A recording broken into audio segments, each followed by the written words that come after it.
Хөрхөн охид trap сонсон trap сонсон trap донсон түүний сонсдог хөгжим дур булаан даалж дуулан дур булаа мууруулаа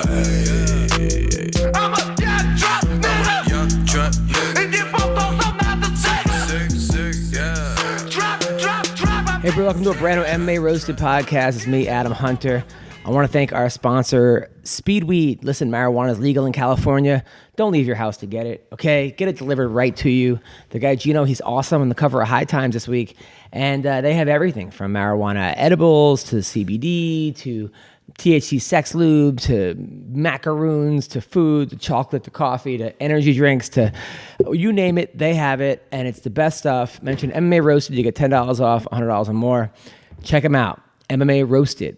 Also, listen, I'm putting up an extra 3 to 4 podcasts a week on Rockfin, okay? As well as all my stand-up comedy, every show I do, every video I've ever made. Okay, if you want to support the podcast, go to Rockfin, ROKFIN.com/Adam Hunter. You'll not only get my stuff, you get Ben Askren and Front Row Brian have a podcast. Askren puts up vlogs.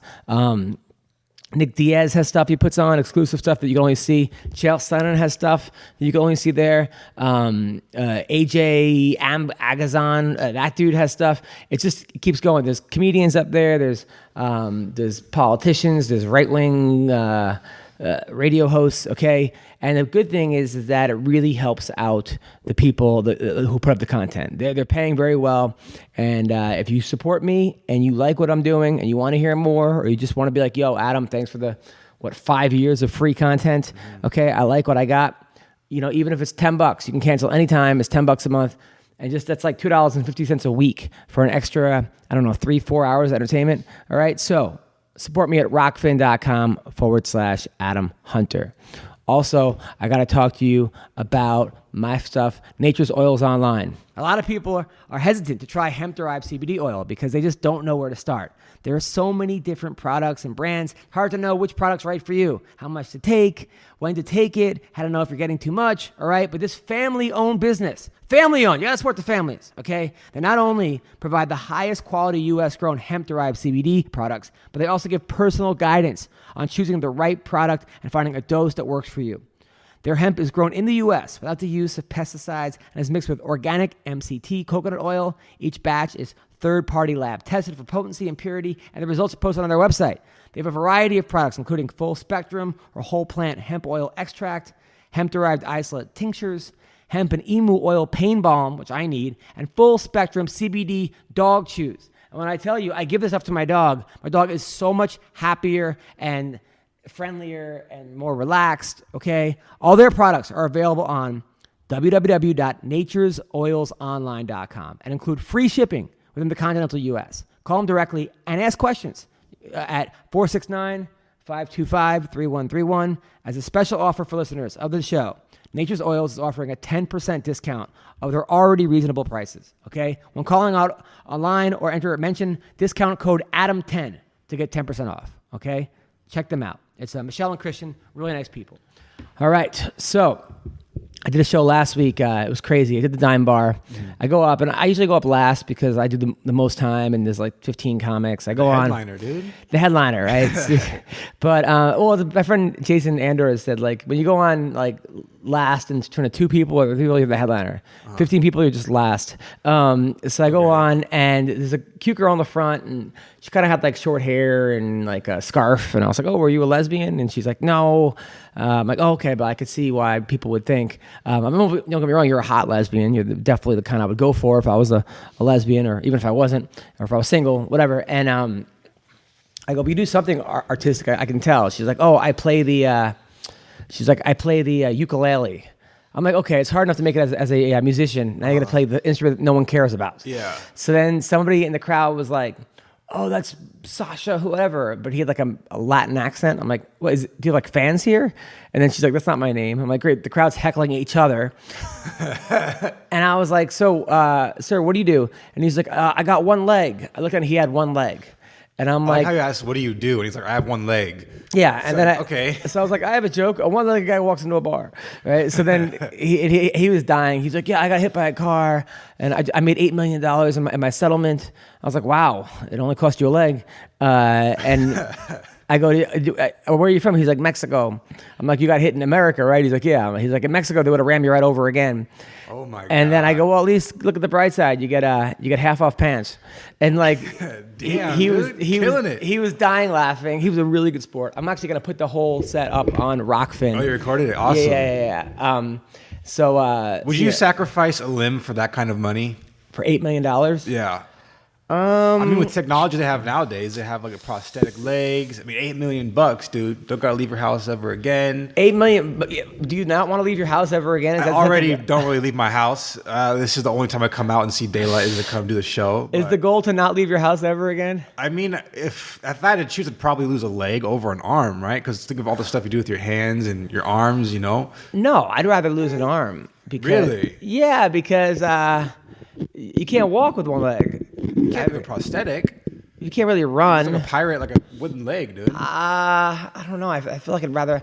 I mean, you see, like you could still fight and stuff. Not that you want to fight, but you look at the guy who Nick Newell? Nick Newell has one arm. Yeah. And still, but you'd never see a guy with one leg.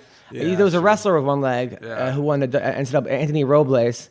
It's a good question. I think I'd rather lose the arm. Did you see the dude who has no arms and no legs do the MMA fight? Yeah, that was kind of weird. That was very. I mean, I props to him for sending a message. You know, even though I ain't got shit for limbs, you know, I can still go out there and do stuff. But he got fucked up, dog. Well, yeah, and plus the guy couldn't kick. Yeah. Like you weren't allowed to punt him out of the cage. Yeah. Which I thought would have been kind of cool if, like, you know, like in baseball, you catch a baseball, you can catch a fighter. That'd be kind of fun. Oh actually. my God! Yeah, get to take him home. Yeah. Keep him. Then I did a show. Yeah, you could have him autograph it afterwards. Then I did a show in Lake Havasu, which was fun. It was like a lot of neck tattoos and older people Wow. and guns and Trump supporters, but they were a good crowd. They were a lot of fun. That was cool. I would imagine the more right-leaning conservative people would be better crowds, right? They don't get offended as easily. That's true. They don't get offended as easily. That's actually true. Yeah, that's probably the best thing, right? What's their downfall? Downfall, sometimes they don't get the jokes. No, I'm kidding. They all got the jokes. But no, it was a fun. It depends. I mean, they don't get offended easily, but sometimes like they get mad if you make fun of Trump. And I try to make fun of Trump. I'll make fun of Hillary. I'll make fun of whoever he's going. I try to make fun of everybody. Yeah. Know So your as crowd. long as they make fun of everybody, they're happy. Right. But if you just go up there and just Trump bash for an hour, they're pissed. Yeah, You know. it's understandable. And then sometimes religion, but not even there. Sometimes they get upset about religion. So what's going on with you? I mean, everything's been good over here, dude. You know, I'm about to end my semester. I'm gonna have the summer off. You know, I'm gonna do some cool stuff, some slick stuff, some neat stuff, and that's it. Working on the podcast, No Big Deal podcast, and the Paranormal Hour. And I'm becoming an adult, so I gotta do adult shit. I gotta look at these podcasts that I'm working on and be like, yo, I can make some serious money if I work hard at it. Yes, So, you can. know, yeah, We got to talk about that. So, also, let's talk about some fights. yeah, great fights. All right. First of all, I felt so bad for Rose Namajunas because she was looking so good. So good. And I picked everybody I picked, of course, won. And I made no bets. You know, if I would have bet them all, they would have all lost. Right. It's, you know, of course, but this I thought was a pretty easy card to pick. Right. Usually the Brazil cards are pretty easy to pick. Or the other, like if it's another country, they sometimes try to stack it and it goes against them. But I thought that Rose was looking so good. I mean, Yeah. she was almost embarrassing Andrade, knocking her down, making her look slow. It was almost like a complete mismatch. She cut her like the first 10 seconds. Yeah, I mean, she beat her up in the first. Yeah. And like, in fact, and then all of a sudden, that slam, and now Rose is talking about retiring. She's like, I don't know if I want to do this anymore. This isn't fun. Hey, if I got slammed like that, I wouldn't want to do it either. Me neither, dude. She could have broken her neck. I thought she did break her neck, like, cause she landed like on the back of her head almost, and like if you see like the close-up images and like the high definition images of her like making that impact, it looks nasty, dude. They actually took it off Twitter. Really? If you tried to put up like slam, because I had the show and then I heard about it and then I tried to find it and you could only see like pirated copies of it. People putting it up. You know, the UFC posted on their Instagram account like those shot for shot scenes of her getting slammed on her head. Really? You didn't see that? No. I was like, dude, that's rough. That's like the champion. And I don't know. I mean, props to Andrade. She's a fucking animal. But damn. But dude. maybe look, Rose is so good at fighting, but she obviously has a lot of issues, but also doesn't seem very happy doing it. I mean, she never seemed like she really enjoyed this. Maybe because she was in karate at like 3 years old, like a black belt at like 8. You know, and I know she dealt with, you know, she seems like a really cool chick. I mean, she cut her hair because she doesn't want to, she was she was so hot. Wasn't it something with Paige Van Zandt? Like Paige said, if you guys do this or something, then I'll cut my hair or shave my head. And then she ended up not doing it. She ended up just cutting her hair. I don't think it was that. I think it was more like a vanity thing. She just didn't want to be looked at as like with the whole vanity. Because when you saw her after the Ultimate Fighter, everybody was talking about how hot Rose was. And I was like, because everyone's like, oh, Felice is the hottest, or this one's the hottest. And everyone's like, dude. And when I saw her with long hair, I'm like, this girl is classically gorgeous. Look, if you look up Rose long hair, it's a wow. I mean, she is beautiful. Well, personally, I think she's, if not equal, even more gorgeous with short hair, because there's something about it. It's like natural beauty of the face. You know, she's got a really pretty face, but I don't know. I gotta say that if it came down to like, if I'd rather date a girl Rose with long hair or short hair, I would say longer hair. But the thing is that she's gorgeous, but she just never seemed happy doing fighting. She just doesn't seem to really. And if that's the case, maybe she shouldn't do it. But she's so good, and she was looking so good. Yeah. But Andrade has that just strength, bulldog strength. She has like dude strength for her. Dude, I'm a dude. I don't have that strength. Okay. No, don't give dudes that much credit. Okay. Right. CB Gold's a dude. He doesn't have that kind of strength. She has like bear strength. Okay, let's give it. I mean, like bear in the woods. I mean, wow. And I'll admit that her little headdress that she wears walking the cage is fucking badass. Dude. Who, Andrade? Yeah, you see like her headdress. Oh, because you didn't really watch the fight. Like, she wore like this Indian, like, well, I guess native to Brazil, like this Indian headdress, and it looked very intimidating. She looked like a Mortal Kombat boss or something. But the UFC should put that Onyx song, Slam, duh, duh. You ever hear that song? Yeah. Did you see Rose said that's the last time I let Dana White pick my walkout song? What was the song? Was it like Slam? Highway to Hell or something from AC/DC, which is a good song, but I thought it was Slam. That would have been worse if it was Onyx. God. Dude, I remember actually I saw though Onyx was a band in the 90s before your time. And they had a song called Slam, duh, duh, duh, with the boy, and they were playing in this club near me when I think I was 14 years old, and me and my friend, we like rode our bikes to the club. Like a nightclub, and we got in, and well, I got in, he didn't, and the whole night I was like, I saw Onyx play, and then I was dancing with some like hottie. I was like 14, and I was like, this is great. I remember that song, this or that, you can get with this, or you can get with that. It came out by Black Sheep, and then some guy was like, you can get with this, and pointed to himself, and then pointed to me as a 14-year-old nerdy guy like that. I was like, you're an asshole. But and then I left the club, and my bike got stolen. So my friend had to steal his dad's car. His brother to like pick me up. Oh my God. Yeah. So that's my. Where was this at? What state? New York? It was in Long Island, in Island Park. Oh my God. Yeah, and I lived in Rockville Center, so I had to. It was like 10 miles away. I wasn't gonna walk, so I had to get picked up by my friend stealing his parents' car to pick me up. Yeah, it was crazy. I mean, that's a good night, dude. It's a good story. Good night. The fact that I cried, I was at home because my bike was gone. I like love that bike. Then my dad and I went looking for my bike, like as if someone was just gonna have it. He like drove me around town looking for the bike. What would you do if it was like some black dude? I'd be like, I hope you like my bike. And then, what are you gonna do, dude? I don't know what. I'd be like, how much you want for my bike? Yeah. So then, Anderson Silva. That was tough, man. I felt so bad. I feel like, look, I'm an Anderson Silva fan. Obviously, who's not? He's the greatest of all time, or he's up there. But at this point, it's diminishing returns. Yeah. He's got to stop. His legs can't take it. Yeah. After that Weidman thing where, like, his leg was in, like, the fourth row. Like, we just got to stop, right? That was tough, man. But props to Jared Cannonier. Everybody thought that was like, oh, it's a fluke. He just got injured. But, dude, Cannonier's leg kicks are insane, dude. They're so powerful. And to see Brazil react in that way, it was very, very sad. And my heart goes out to Jared. And, Brazil, fuck, dude. Sucks. Yeah. No, Brazil was having a rough time before Andrade. It looked like they were going to get shut out in the main event. I mean, they were only winning against other Brazilians because Aldo also did not look that good at all. I mean, that other guy's really good. That guy's a 220-pound guy that cut down to 145. Yeah. That used to play rugby. I mean, I think Prime Aldo beats that guy, but this is not Prime Aldo anymore. You got out leg kicked, right? He got out everything. Yeah. I mean, and people were saying he didn't look that impressive because I guess he didn't knock the guy out, but they're talking about Jose Aldo here. Yeah. And then I like how the announcer was like, the only guy that can beat Aldo is Max Holloway. I think McGregor knocked him out in 8 seconds. Yeah. So you might want to add him onto that list too. Which announcer was it?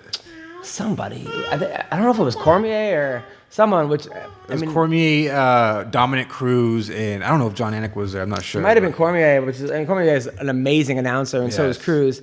But I was like, you might want to update that stat. Yeah. Because McGregor, that kind of brought him to the next level. I mean, McGregor was great, but a lot of people were picking Aldo. Yeah. Everyone thought, okay. I picked Aldo, yeah. And then when he knocked him out in 8 seconds, everyone's like, whoa. Yeah, because on paper, Aldo is a better fighter, just better resume, and, was more well-rounded, and just seeing him get knocked out in 13 seconds, it's like, fuck, bro. But I don't think Anderson Silva, look, you made enough money, you're like the Michael Jordan of Brazil, you're awesome, you got this, you got that. Maybe it's time to just... His leg can't take it. Yeah. He can't take kicks anymore. Yeah. It just can't. Was this pay-per-view on only purchasable on ESPN Plus? Yeah. Did you hear the first one they did under 100,000 buys? But I heard a lot of people couldn't order it though. It was really hard to order it. Was it hard to order this one? I'm not sure. I didn't order it. Neither. I watched it afterwards on Twitter, from the UFC. And I watched the replays and stuff. But it's hard because to order it after you go on stage. Normally I will order it, but I had a 6-hour drive back, and I just couldn't do it. Right. Warley Alves looked amazing. He looked the best he's looked. I mean, he's the guy that beat Colby Covington. I was there when he beat Colby. Oh man. That's the one little spot on Colby's record is Alves. But Alves lost to Alan Jabon. Well, he beat Jabon, but I thought Jabon won. But he looked unbeatable in this one. I don't know. I always get a little suspicious when these guys fight in Brazil because I don't know if they test over there. In fact, I think if you fail a test, they give you more stuff. But doesn't USADA do testing of the fighters separately than the? Yeah, I don't think USADA's running around Brazil though, staying in those. I just don't think it's happening. Fuck. I just don't think that they're what's it called? What are those towns called in Brazil? The favelas. Yeah, I don't think USADA's renting a favela. It just doesn't seem like these guys are tested over there. Do they even have an athletic commission? No, honestly, I think that you get fined for not taking steroids over there. If you, I think they just it's just weird. It's really weird. I'll tell you, Betch Correia has not evolved. I like Betch Correia, but she kind of ruined Ronda Rousey because Rousey looked so good knocking her out. She thought she was a striker, right? And then ruined her whole career.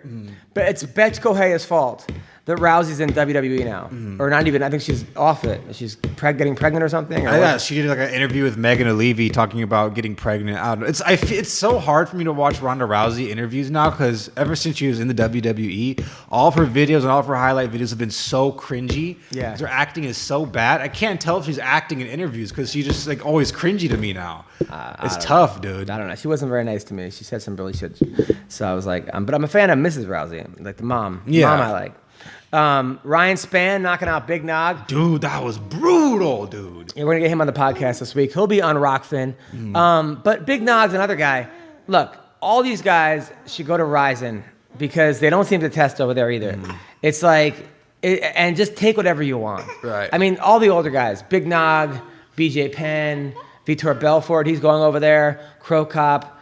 I mean, it's just these guys can't compete anymore with the young guys. Yes, you'll get guys like Glover Teixeira, or you'll get guys that will pull it off, which is awesome. But this looked like a guy, like a world star fight. Yeah. I mean, I was waiting for Chris Tucker to show up and be like, you got knocked the fuck out. I mean, what are we doing here? Yeah. What are we doing? I mean, Ryan Spann now gets Big Nog on his record, which is awesome. But they were looking for a guy that Nogueira could beat.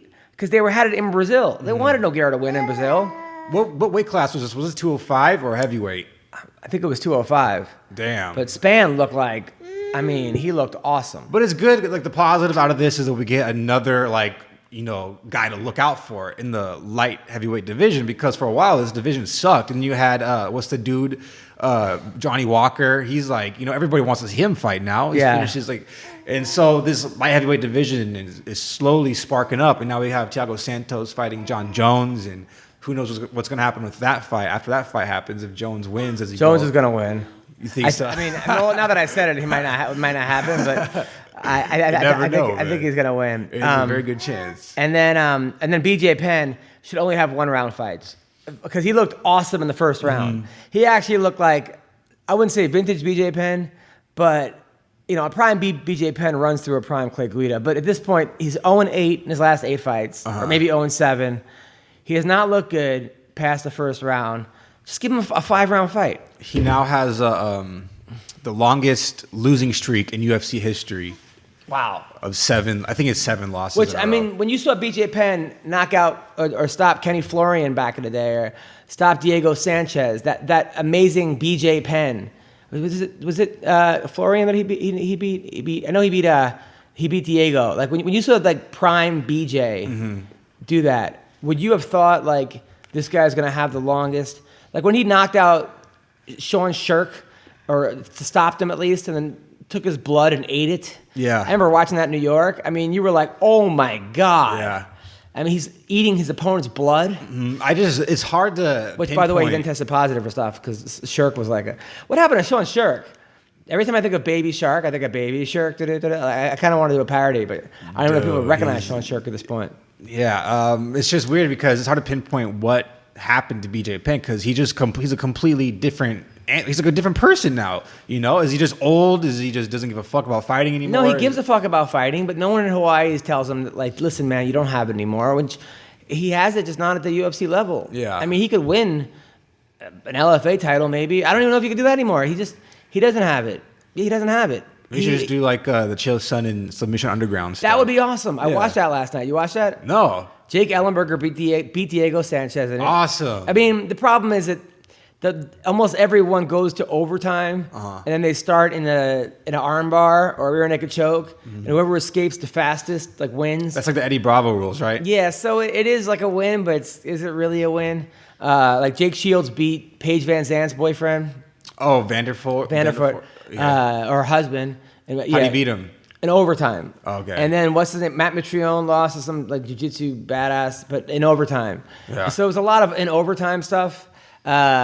Same with what's his name lost. Pat Healy lost to Gilbert Melendez in overtime. Okay. So yeah, it's a way to declare a definite winner. So I know, it but they gotta become a draw. But they gotta do something better than that. Yeah. I don't know why. It just doesn't seem as exciting. Yeah. By the way, I didn't watch it because it was on at the same time as Game of Thrones. So, oh, okay. Yeah, that's why. Go. So let's talk about Bellator. Yes. Because that was pretty fucking awesome. Yes. Too. I love Bellator. I love UFC. I love fighting. Look, I'm not complaining, and I don't think it's a competition who had the better card, because I was about to ask you, what did you think? I like both of them. There were great parts about both of them.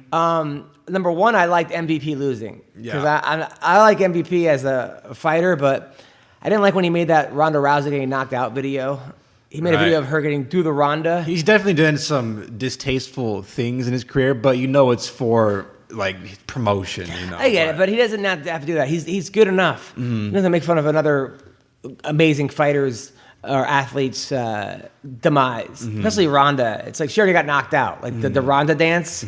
I just thought it was kind of weird. Yeah. But MVP getting knocked out was insane. Yes. And by the way, we're gonna have Douglas Lima on this podcast in about half an hour. So just so you know, we're going to talk to Douglas Lima. Dude, that knockout was like, I don't know if you want to talk about the fight right now or do you want to start somewhere else. It's like, that was something out of the Matrix, dude. Like, he timed that leg kick so perfectly, knocked him on his ass, and then dude, he clipped him clean on the jaw, and he just went limp, dude. He was out for a couple minutes. I want to ask him if that was something they saw in practice. Like, hey, look at how he keeps his legs, just kick it out. Because he has that same Wonder Boy stance. It seems so obvious to do that, but yet no one else did that. Yeah, and which was crazy. I want to talk to so much about that, because and also him saying, well, you can't find someone like me to spar with. That's probably true. He's right, but he got cocky.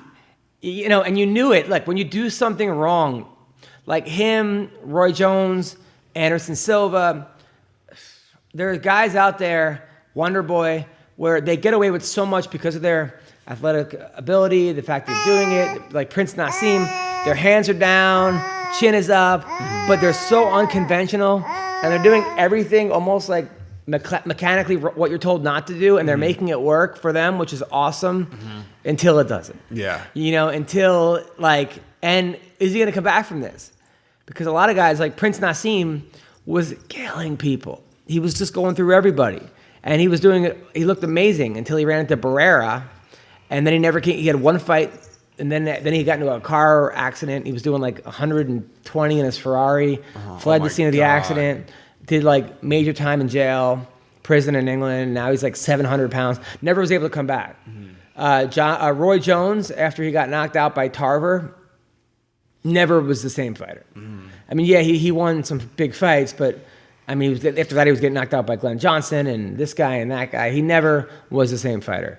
A lot of guys, I mean, Wonder Boy, after he lost to Matt Brown, came back and was better. He was better than he was.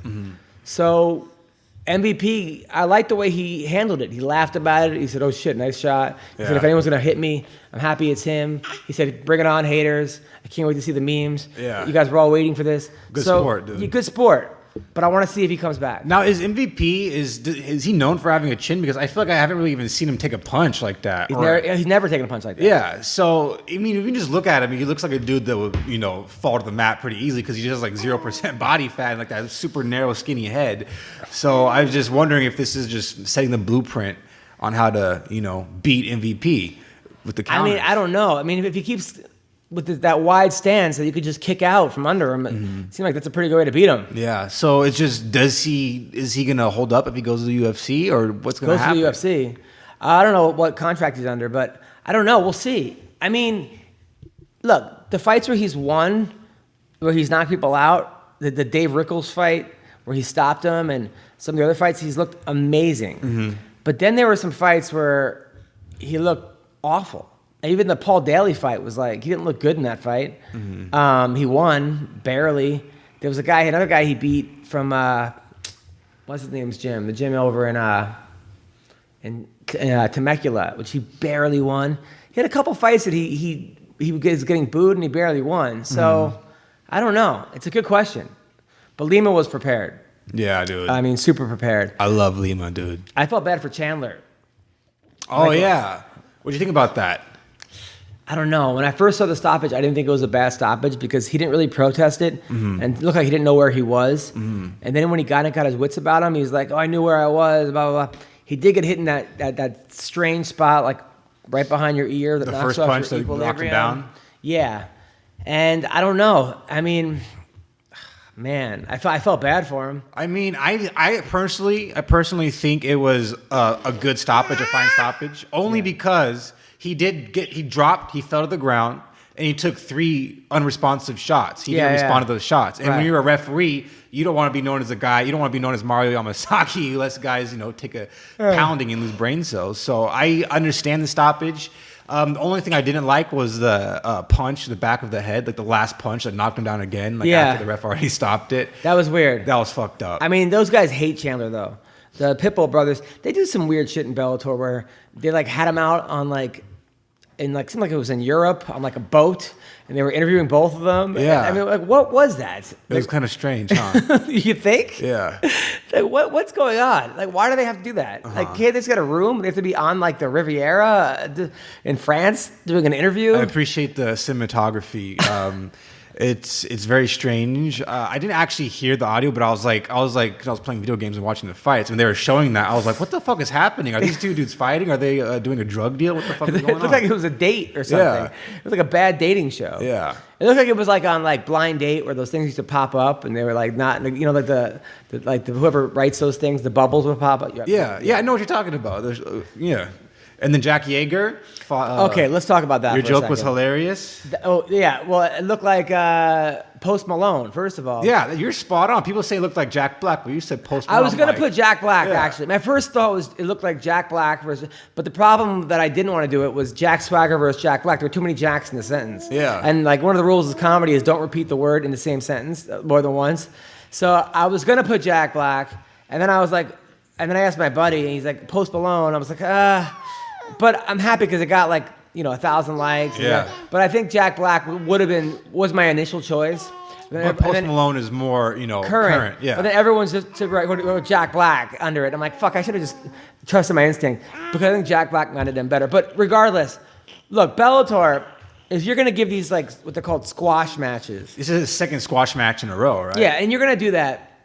Same submission. You got to get a guy who at least looks the part. Yeah. I mean, it looked like they were, like someone said when they were, putting in the picture, like it was like one of those CB Gold fan photos where you wait online and then you take a picture with the guy and like you make a fist and he does too. It looked like that guy waited online for 3 hours to take a picture. And they said he lost 60 pounds. Like, I can't. Oh my God. So he was even like fatter and more out of shape when they signed it. I mean, he was 9-1 as an amateur. Who are the 9 guys that guy beat? I thought he was 1-1. It said as a pro. As an amateur, 9-1. Okay. So, I mean, at what Denny's did these fights take place? It was so much wrong. I liked the guy. Were you secretly rooting for him? I was. I think everybody was. When he was dancing in the back and he came out to the Old Time Road song. Lil Nas. Yeah, Lil Nas X. I was like, this is hilarious. Yeah. And the other guys, we the people. But they got to get, if they're going to get a bum, like even the guy that Greg Hardy fought looked like he was a fighter. Yeah. Didn't act like a fighter when he's in there, but at least looked like it. Mm-hmm. You didn't know before the fight that this was going to be a complete mismatch. I mean, that fight, you saw when the guy had his clothes on, you were like, this shouldn't happen. Yeah. The clothes off, it was worse. I mean, damn, dude. It really was like, they just like, were like, took like a raffle. And they go, and now fighting. And then just like sit in someone's seat. And they're like, you sitting in 34D, come on down. Yeah. It seemed like it was the Price is Right of fighting. Now, this is interesting when you look at this and see the contrast between UFC and Bellator, because Dana White came out after the Greg Hardy fight, his most recent fight, and said, the UFC, we don't give fighters fights to win. We don't hand people fighters. Yeah. And then it's like, it seems so obvious that they're handing what's his name, Jack Yeager, these like bums just to. Well, you can't. Well, the thing about the UFC is like you get 12,000. I think is the minimum to fight. I think sometimes which is ridiculous. Sometimes it's 12 and 12 to win. Right, ridiculous. Bellator, they'll give people $1,000 though. I mean, some guys on the undercard are $1,000. Yeah. Some guys on the undercard are 0-1. I mean, look, don't get me wrong. Mike Jackson was 0-1 when they signed him. Mm-hmm. Maybe he was 1-1. Maybe Mike Jackson, the guy who beat CM Punk. Yep. I mean, that was probably the worst record or the least amount of fights where they signed somebody. Mm-hmm. The problem is when you bring in these guys that don't earn it, like a Jack Reacher or a CM Punk, and you want to get your money's worth. When you sign even a Greg Hardy, they're getting big contracts in the beginning. Mm-hmm. When somebody gets a big contract for something other than fighting, there's a problem. Mm-hmm. Because then you got to find someone they can beat or that's competitive. Mm-hmm. And then you're bringing in, when that happens, you're bringing in TJ, whatever the fuck that guy's, TJ Maxx or whatever that guy. Maxx. What was that guy's name? For who? The guy that Jack Yeager fought? Yeah. I don't fucking know. It was I don't know. It was like CJ something. Yeah. I mean, that's what happens. Yeah. So, I mean, it looked like he just went to the local Cracker Barrel and said, who wants to fight this guy? And he ran. It was terrible. But also, did you see Jack Yeager held the submission for like 5 minutes? Yeah, and then he was like, until the ref takes me off, I'm going to hold it. Bro. No. You're losing a lot of fans that way, dude. Yeah. Right, exactly. And the thing is, he's almost a likable character, like on social media and everything, because he's pretty funny. But when you do shit like that, it's just like, come on. Then he said he had a phober. A phoner, a fight boner. Right. And then Ben Askren was like, I never got aroused by. He was, I have a boner. It sounded like he said, I have a boner. Uh-huh. And then he said, I had a phoner, a fight boner, which is, why do you have a boner fighting that guy? I mean, maybe you were into like bigger women in college or something, but and you hooked up with girls that look like Rosie, but what is that? Well, speaking of funky, Ben Askren, did you see his wrestling match against Jordan Burroughs? Yeah, that was rough. Damn, that was but Jordan Burroughs, look, Askren is, not to make excuses, but he is way past his prime in wrestling. He's fighting a guy who's in his prime. That was not even, it was freestyle as opposed to folk style, which was not even, What's the difference? It is a different. The difference is Freestyle and folk style? Yeah. It's different. Like freestyle wrestling, you get points every time a guy's back hits the mat versus like you don't have to hold him there. Okay. You could just like leg lace the guy up and just roll them around and you're collecting points. So that's one of the difference. So and then also like it's just different the way that they like start and like stop and like you're basically your point is to like just turn him over on his back versus like wrestling folk style. Askren was never a great freestyle wrestler. I mean, he made the Olympics, so I mean he was great, but he never placed in the Olympics. Jordan Burroughs won the Olympics. Yeah. And like he was a world champion. Askren was never a world champion. He was one of the best collegiate wrestlers, but he's also way past. He's also 37, 38. He's that old? I think he's. I mean, his body. Yeah, I can. Yeah, I think he's around there. He hasn't trained competitive wrestling in a long time. You know, Burroughs never stopped. I just have never seen Askren look that bad. Yeah. I mean, it's not that he looked bad. You just look who he's going against. He's like literally the best wrestler in the world that we know of. Yeah. And I know you're good friends with Askren, so I want to ask you, legitimately, does he actually train for anything? Yes. He trains for wrestling, and he does jiu-jitsu. But I don't think he trains really striking that much. Because let's be honest, he can get shredded so easily and so fast. Because he probably has 40% body fat right now. He could probably make 145. He has at least 50. Yeah, he looks like he doesn't train or doesn't care to. I like Askren. I thought that the Burroughs was going to be more competitive. I did, but I don't know. I would like to see them fight folk style, but at this point, it's like, man, Burroughs is just so powerful, and that double leg is so great. But it's just like a guy way past his prime. I mean, which is also kind of weird because you're like, he's way past his prime in wrestling, but not in MMA. In MMA, I think he's past his prime a little bit in MMA, but that's still, Askren past his prime is still good enough to beat almost everybody in that division. I'm curious to see the Masvidal fight. Me too, dude. When is that? It's July 4th weekend. Is that the Jones card? Yes. Oh, fuck, dude. That's going to be a good card. Yeah. Now, Jordan Burroughs has been talking about doing MMA. Yeah. But I think he wants a lot of money to fight, right? Which is stupid. Yeah. I mean, well, look. I mean, it's not stupid. He knows his value, and I think that a good promotion that wants to make a name for themselves would give him that, I think. But the problem is, like, who do you put him up against? Do you put him up against CJ, whatever the hell his name is, a guy like that, and he just goes out and murders a guy? Or do you make it competitive?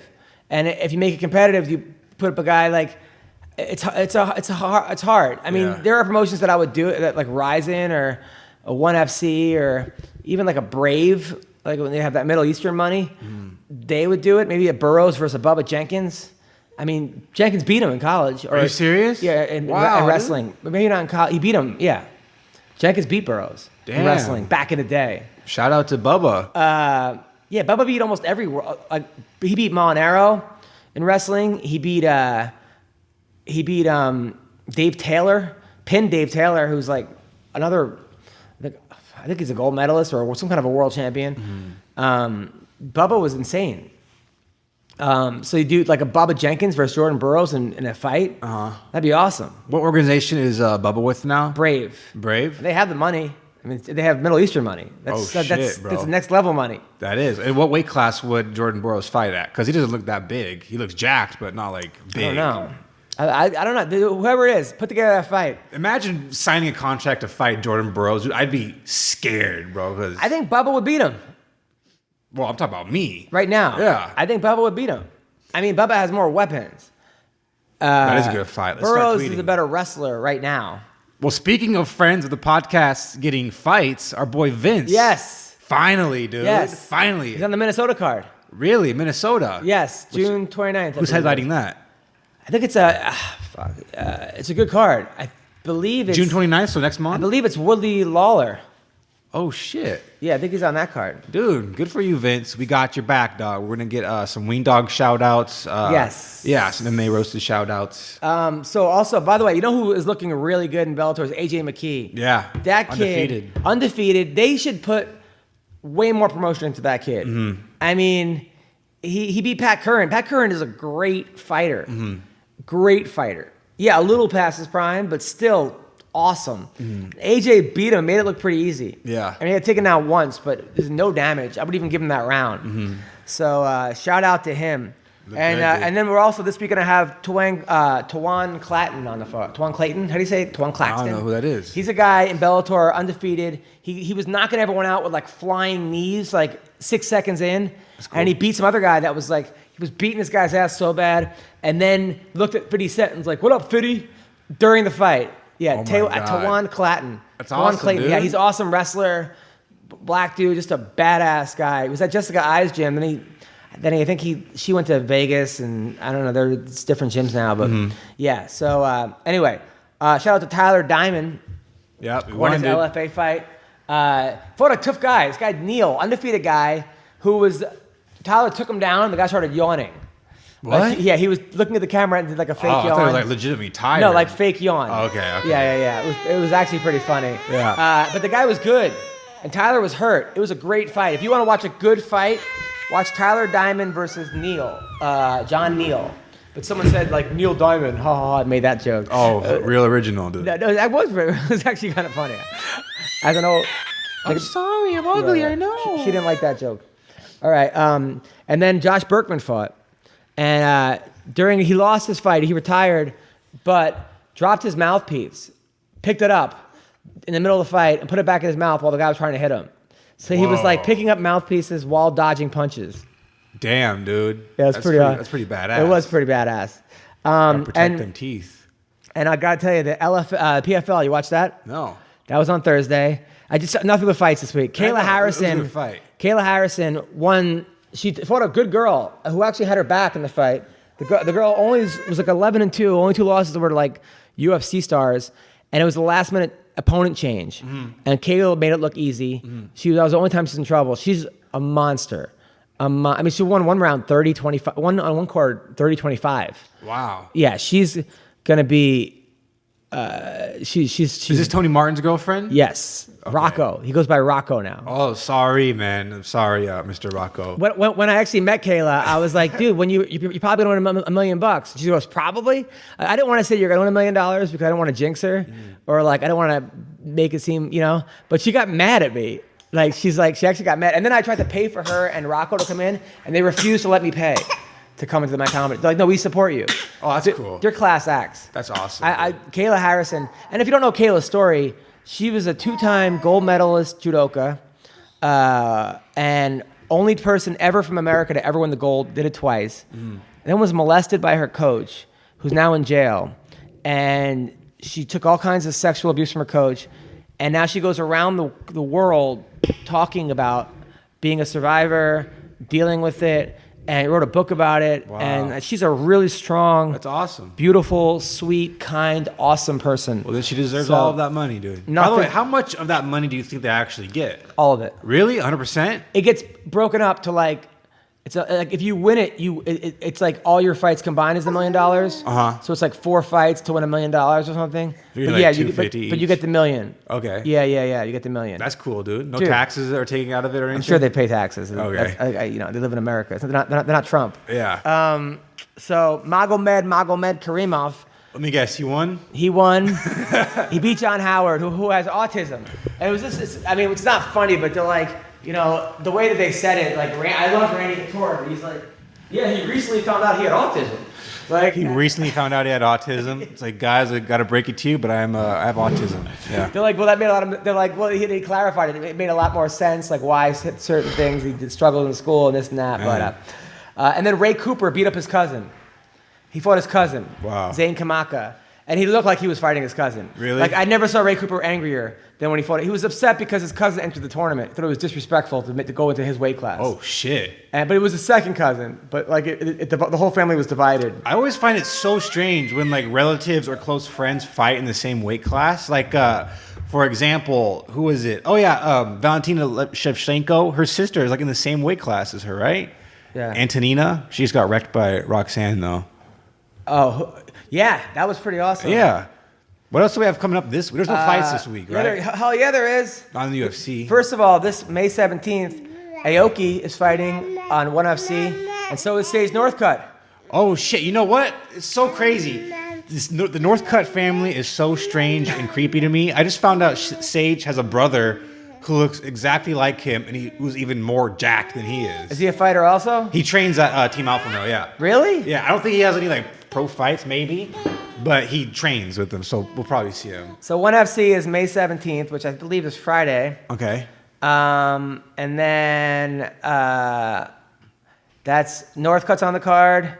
And so it's Christian Lee versus Shinya Aoki, who had a tough time in the UFC, but he's and then Northcutt's fighting Cosmo Alexander.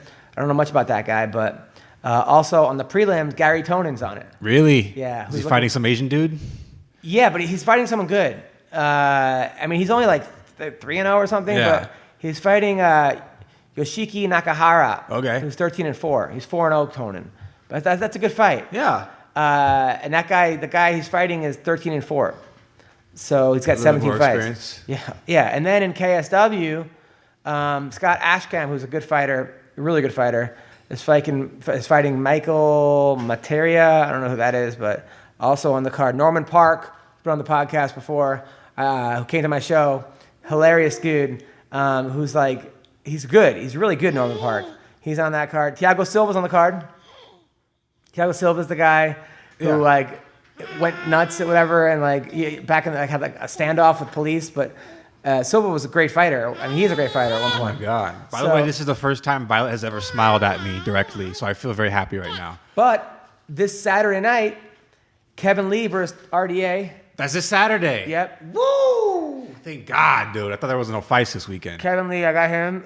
Neil Magny versus Vincente Luque. I don't know who that is. Vincente Luque. I've heard of him before. Yeah, he's good.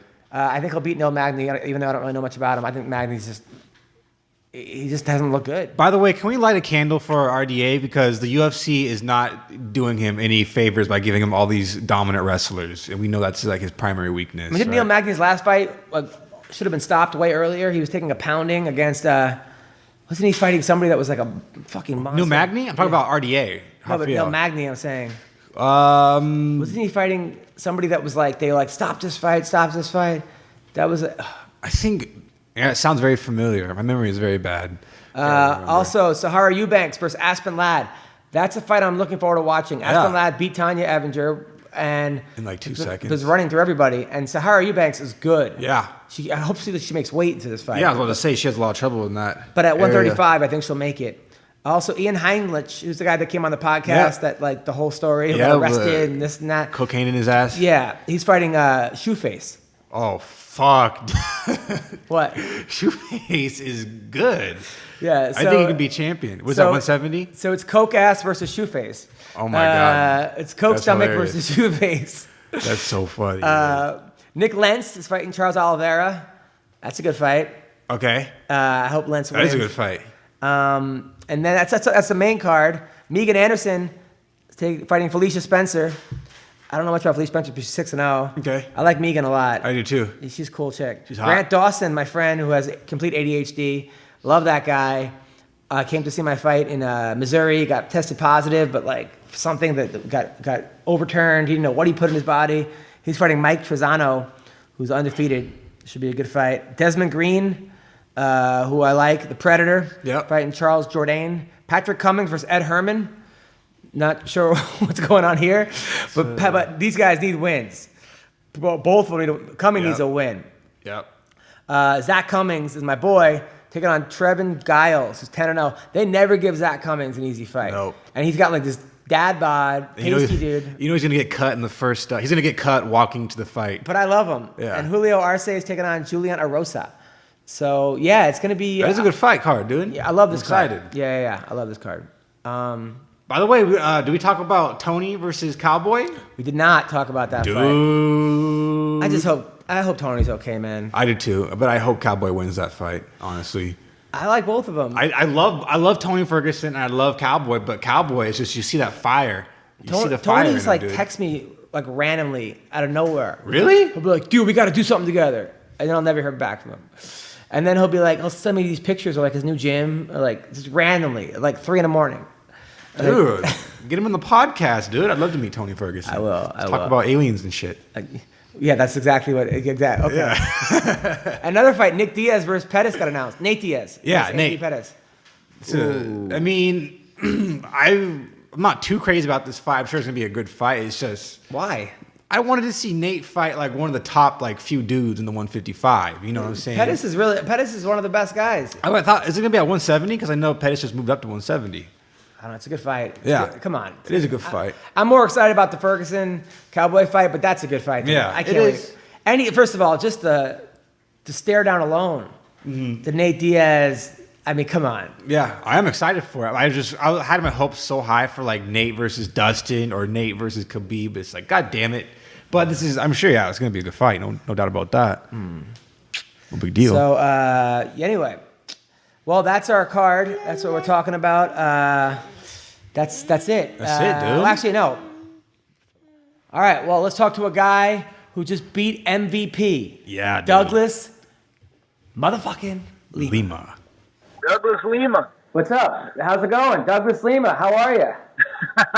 I'm good. How are you? Good. This is Adam Hunter. You're on the MMA Roasted Podcast. How are you, man? I'm good, man. Very good. Yes. I'm so excited for you, man. That was amazing, dude. Did that fight go exactly how you thought it was going to go?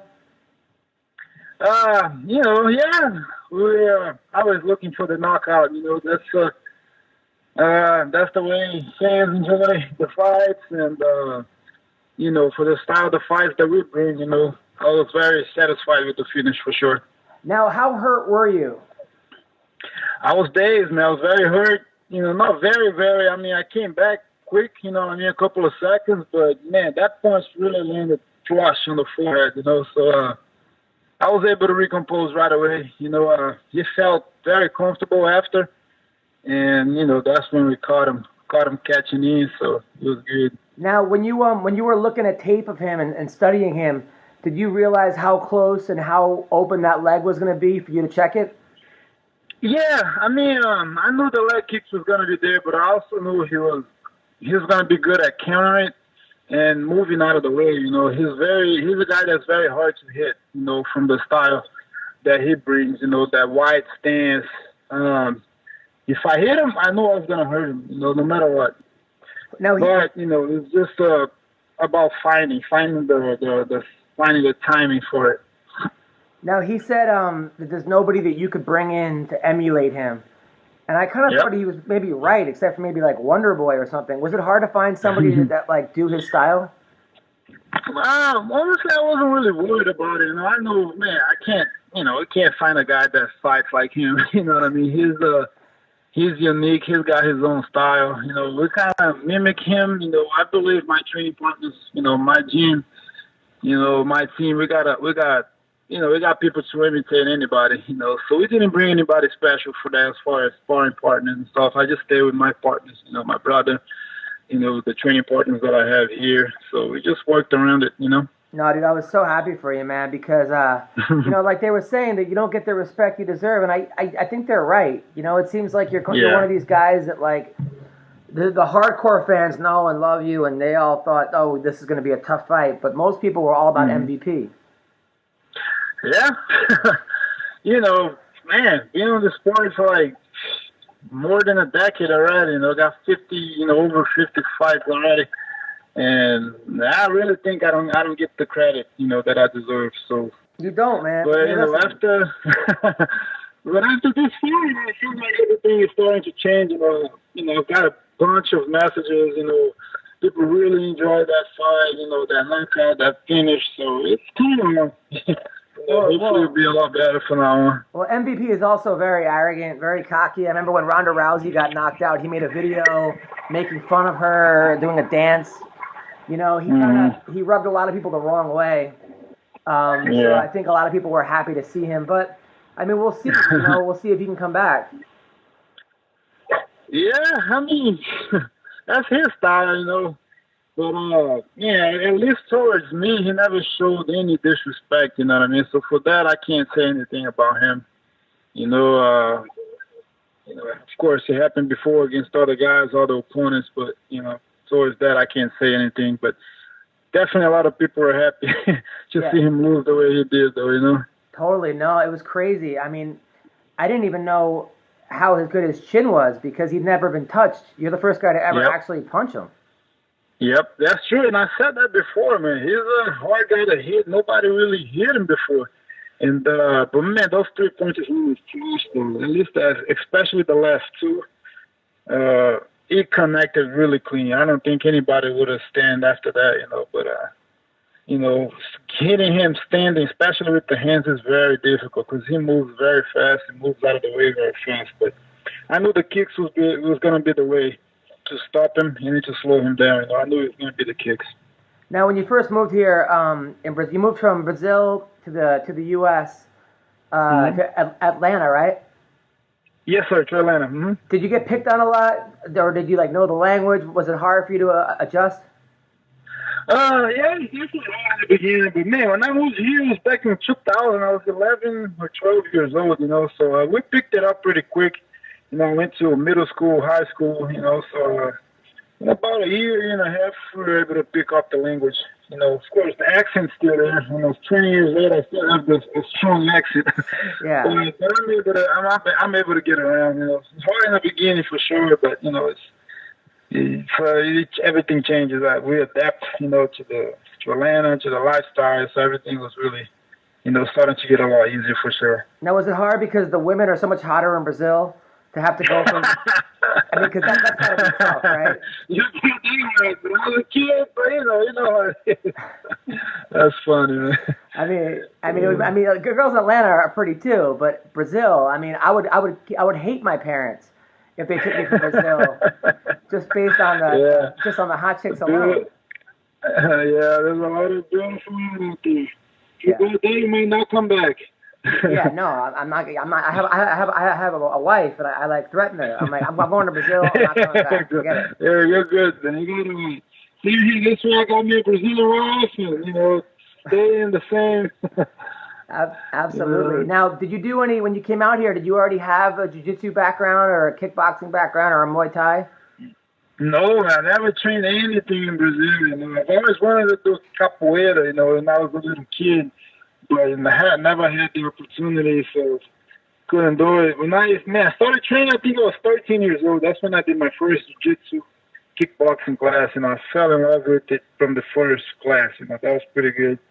So, yeah, all in America. We never trained in Brazil before I started fighting. Did you and your brother fight a lot?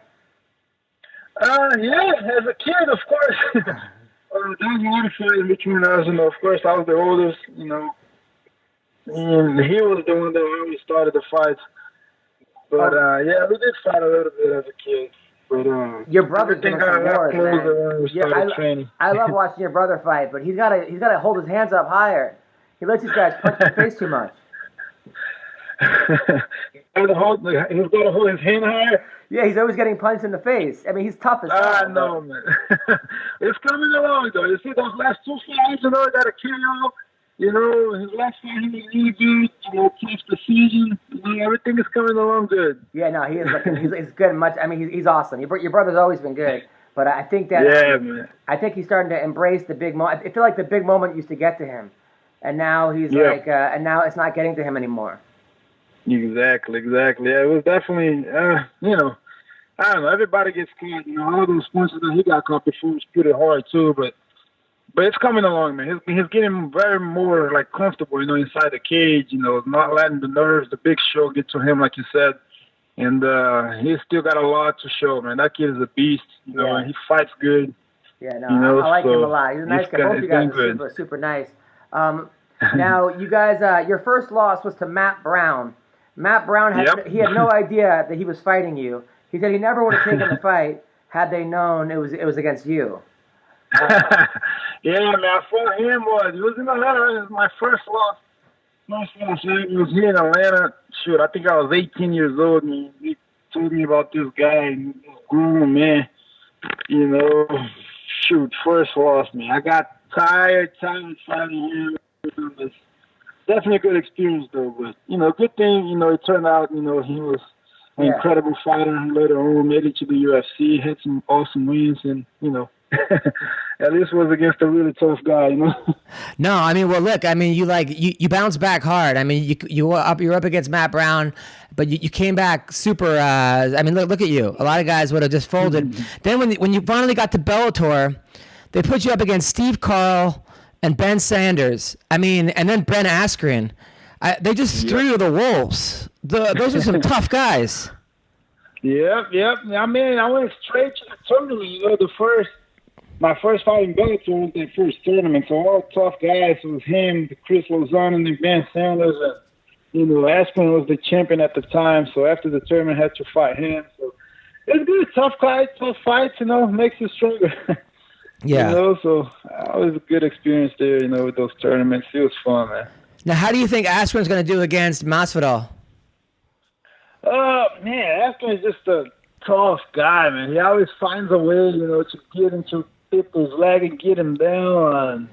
Interesting to see, man. Very interesting. You know, looking forward to that fight. I know Masvidal is always game. You know, he's a good wrestler defensively as well. But let's see how he's gonna do. You know, with Askren's pressure.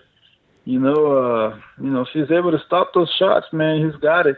Masvidal's got it, but very looking forward, you know, to this fight for sure. You know. Now, have you ever not liked? Because you seem like a really nice guy, very respectful guy. Have you always liked all your opponents, even like a Paul Daly? Man, honestly, Daly was the only guy that I had, you know, a little bit of dislike towards.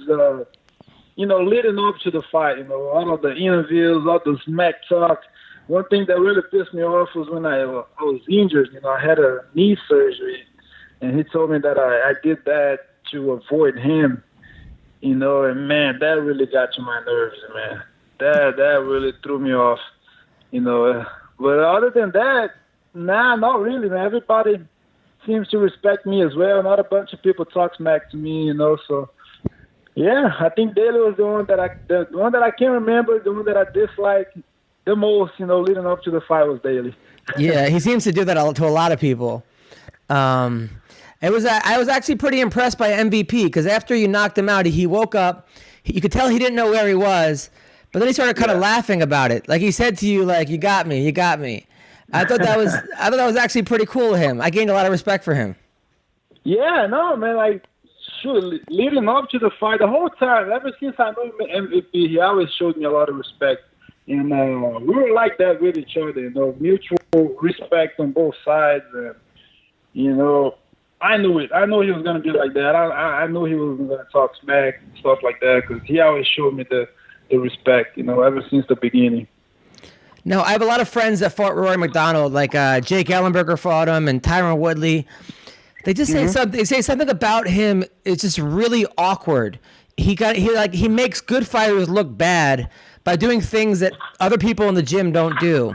Was that your experience fighting him too?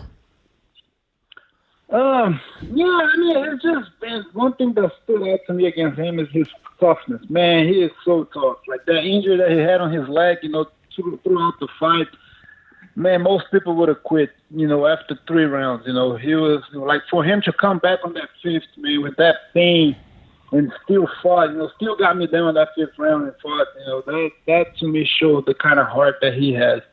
You know what I mean? Durable, just a durable, tough guy, man. That's the only thing that I got to say about him. He's legit for sure. No, but he does seem a little bit like a serial killer. He has that like have you ever watched Dexter, the show Dexter? He has this like Dexter thing where he might murder people in his free time. And during his last fight, he was saying that God was talking to him during the fight, and maybe he shouldn't be doing this. He doesn't want to hurt anybody, and I don't know. I think maybe John Fitch may have got him pregnant or something during the fight. But do you think he's? That's terrible. But do you think that there's something like maybe he shouldn't be fighting?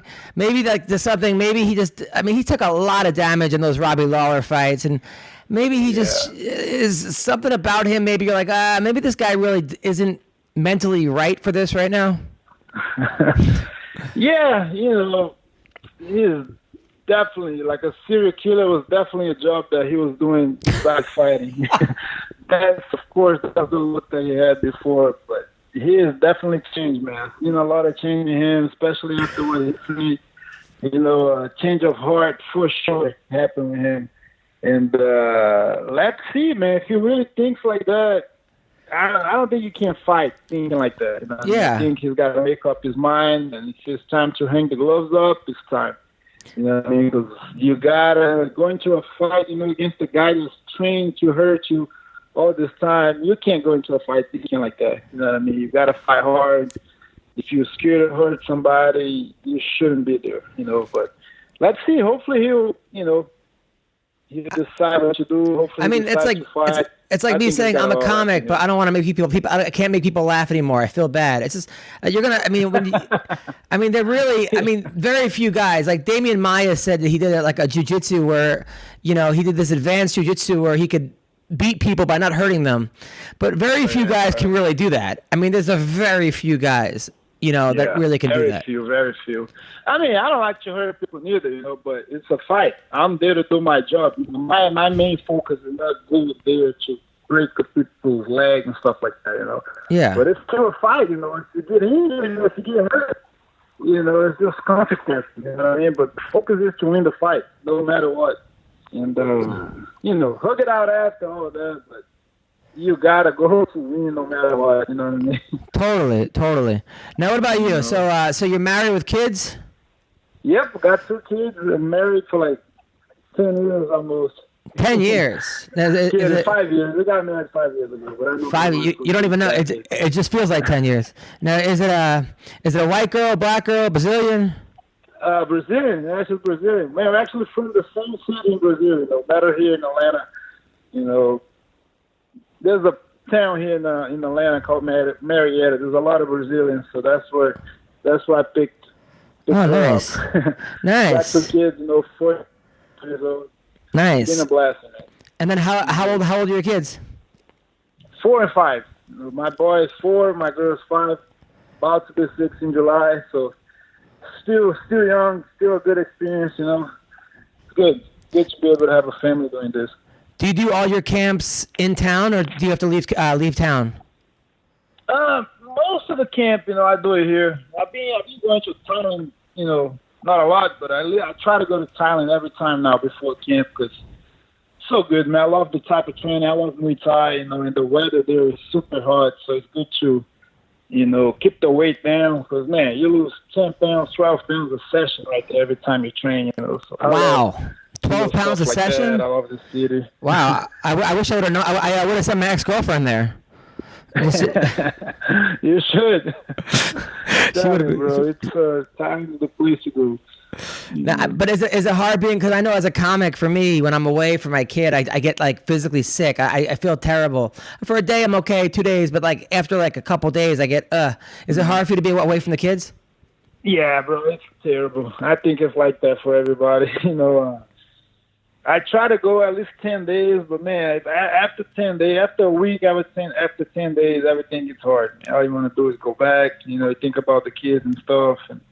But this time that I went, they went with me. They stayed there for 10 days, and I stayed another 10. So that made it a little easier. But oh, wow. Yeah, it's definitely hard staying away from the family.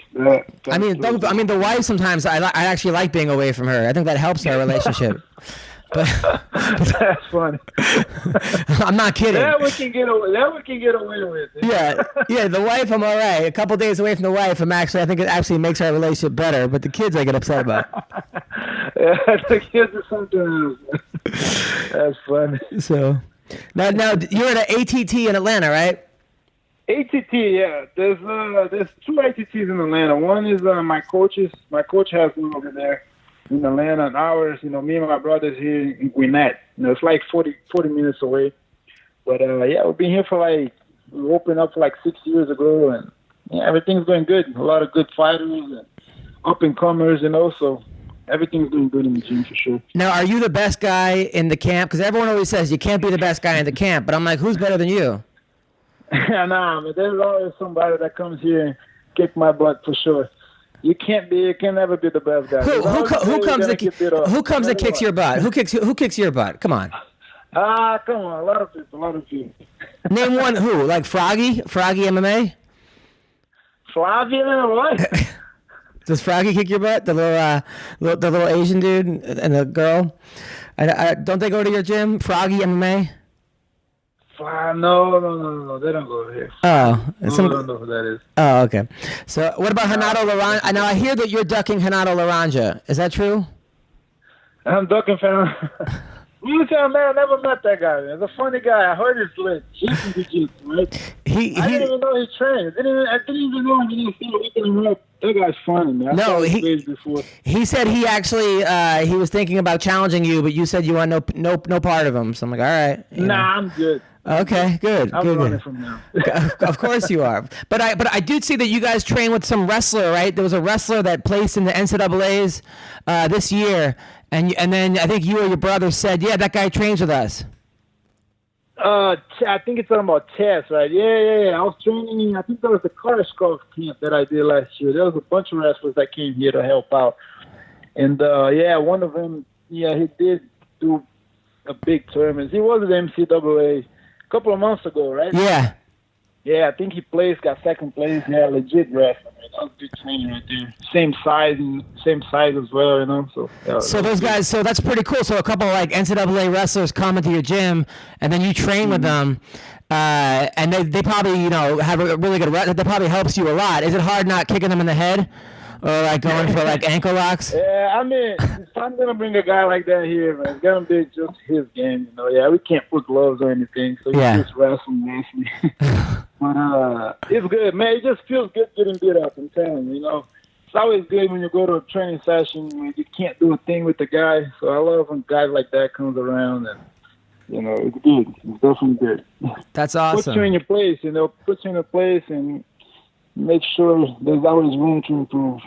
Now, who do you think's gonna win? By the way, so we got a couple big fights got announced, UFC fights. You got Cowboy Cerrone, right? Cowboy Cerrone taking on Tony Ferguson. Who do you like in that fight? It's a good fight. Man, that's a good fight. Ferguson, man, that guy's just, crazy. Hard to fight that guy. He always finds a way to win. I don't know, man. I like Cowboy a lot. Really like Cowboy, but in that fight, 155, right? I think it's one. Is it? Yeah, 155. Yeah.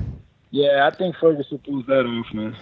Do you think they should let Ferguson fight though? Because I mean, his wife was saying that like thought that his kid was Jesus Christ or something, and that the CIA was putting bugs in his legs or something. He was like kind of losing his mind. Oh my God! Yeah, I heard about that. I mean, when something like that happens, I do get a little concerned that maybe fighting and getting punched in the head isn't the best thing right now. Yeah, but I heard he said he's cool now, right? Yeah, go to jail right now. You'll see a lot of guys will say they're cool. I mean, doesn't mean we should, I don't know. At the same time, the guy should make a living, and I like the guy a lot. I don't want to see something really bad happen and everyone say, well, we should have not ever have let him fight, Right, yeah, true. Like, same with Roy, kind of, man. He's like mental, he's here, he's there, he's not there. Man, I hope Ferguson's all good, man, because I heard it was pretty bad with him, right? Yeah. I read a little bit about it, and hopefully he's 100%, because, man, you can't go to a fight like that, man. No, I mean, I think in a way the fans are being selfish in some ways, and the UFC's being a little selfish because, I mean, if his own wife who knows him is saying this shit, it's like, come on, maybe a year off, 2 years off, 3 years off, take the time you need. But I don't know. That's true. Who knows if the UFC is pressuring him to fight? But he said himself, I think that he wants. Yeah, he said he wants to fight. Right. Yeah, that's true. Fighters always want to fight, no matter what. And then the other one. I hope not. I hope he comes at 100%. That's a good fight right there. That's a really good fight. If Ferguson comes 100%, I think he pulls that win off. What about Nate Diaz, Anthony Pettis? Diaz and Pettis, man, that's another good one. Huh? Yeah. I would say Pettis on that one. A little more complete, his kickboxing is a lot better. He got good kicks, and Nate Diaz had problems before checking kicks and stuff like that. So I think Pettis definitely the favorite there. And he's being a lot more busier than Nate Diaz, he took this time off. Both game guys, I really like both of them. But if I were to pick, I would have picked Pettis for that one. Yeah, me too. I kind of want Nate Diaz to win because that guy's so entertaining. And I've hung out with him. He's a cool guy, but another guy that doesn't seem to really evolve as a fighter, and that's probably what makes him so great is his stubbornness. The fact that like he is convinced he could beat anybody anytime by just going punch for punch. But then again, love him about that. Yeah, everybody loves him because of that. His game, he's a gangster. He always comes and fights. But as far as skills and proving other things, I feel you there. That's why I think that is. You got to evolve. Now, the thing with look, I love Bellator. I think that obviously, I think you're if not the best in the world. I think you can go into the UFC, fight any guy, and including the champion. It would be a great fight. I would even pick you on any given day. Now, and then there are a lot of guys in the Bellator, but then they put on like the Jack Swagger fighting Jack Black, right? I mean, it looked like I won a raffle, or that was like his Make-A-Wish Foundation, and then he just was like, that was like his wish was to be a UFC fighter. I mean, does that kind of I mean, you're a guy with 50 fights, you fought everyone in the world. Does that kind of piss you off a little bit that they're making that guy gets to fight on the main card in Bellator? Yeah, that's a tough situation. But because I talked to the guy, what's his name, Jack, right? Jack, no, the guy that. What's the name of the guy that fought Jack Swagger? His name was like RJ or something, or Chuck E. Cheese. I met him over there at the fight. Really nice guy, man. Really cool. I don't want to say anything bad about him, but it was just, I don't know, man. It's a tough situation. I love the post that Ben Askren did. You see that? Yeah. It was like, he referred to the guy as like, who let one of the fans join the main card? I think that was hilarious. I mean, it doesn't happen in other sports. Like, you don't get to see some guy just play for the Lakers or some guy just join the Chicago Bears because, and I mean, that's what happened. At least, I would agree with you. At least give a guy that's, a little more game, a guy that has a lot more fights, because, man, Jack is legit, man. His wrestling is really strong. And if he goes against a normal guy, man, he's gonna kill him. I mean, he beat Cain Velasquez. He beat Cain Velasquez in college in wrestling. I mean, you look at how good Cain. I mean, this dude's a real. Oh, he wrestled Cain Velasquez. Yeah, and beat him Cain Velasquez. Beat him? Oh shoot, nah, man. Yeah, no. He's wrestling legit. He's gotta fight somebody a lot tougher. Have a more game in MMA. You know what I mean? Or at least give him somebody that looks the part. Like at least if the guy's not good, at least the guy's got a 6-pack or a 4-pack or just a muscle. A guy that looks like a fighter. Yeah, I mean, just go to any. I mean, seriously, go to the beach and pick out a guy that looks like he's ripped and go, hey man, you want to make a couple $100,000? But to get that guy, people were laughing before the fight started. I feel you there, bro. I feel you on that one. Yeah, a lot of people said something about that. And I don't know. I'm sure the next one's gonna be a guy like that for sure. It's hard because it's hard whenever you pay a guy a lot of money who's not a fighter to join the Bellator or the UFC. They're in a tough situation with a CM Punk, a Greg Hardy, or Jack Swagger because you got to find somebody that they could be beat or somebody they could be competitive with, and that guy shouldn't be there. And it's just it's tough. It's almost like it's tough.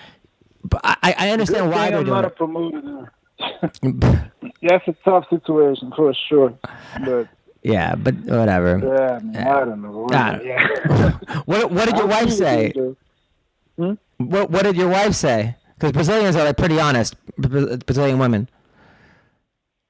Did your wife see that fight? Was your wife like, what's going on?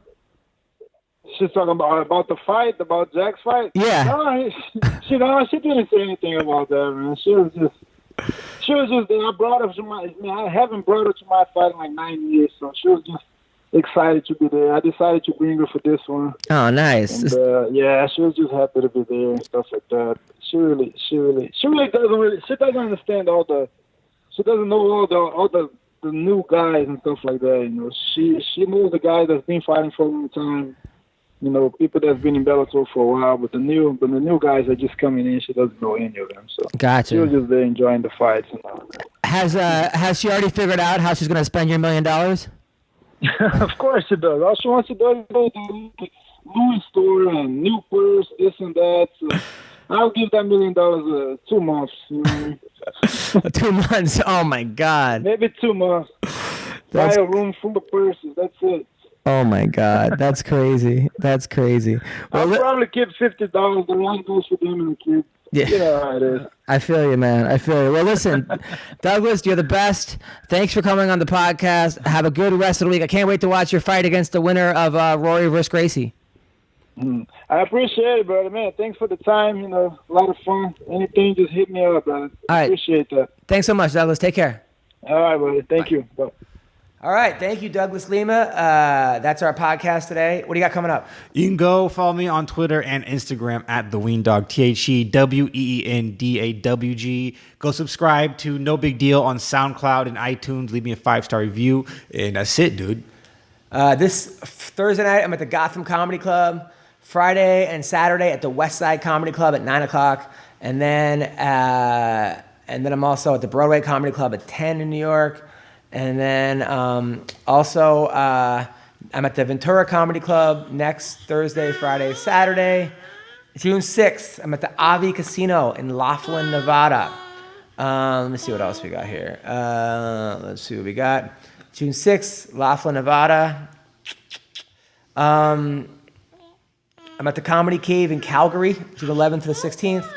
Minnesota House of Comedy, June 19th to the 23rd. The Stratosphere, July 1st to the 7th. Off the Hook Comedy Club, July 18th and 21st in Naples. I'm at the San Jose Theater with Russell Peters, July 26th. The MGM National Harbor in Maryland with Russell Peters, August 17th. Looney Bin in Little Rock, Arkansas, August 21st to the 24th. I'm at the Palms in Las Vegas with Russell Peters, September 1st. And September 4th to the 8th, the Comic Strip in Edmonton, House of Comedy in Arizona, September 18th to the 22nd. September, yeah. And at the Carolina Comedy Club in Myrtle Beach, October 2nd to the 6th. Las Vegas Laugh Factory, October 21st to the 27th. And New Year's Eve in Stratosphere. So I got some stuff coming up. Thank you guys so much. Take care and... Hurken goku trap sonsen Trap sonsen trap donsen Түүний сонсдог хөгжим дур булаан Даалж дуулан дур булаа мууруулаа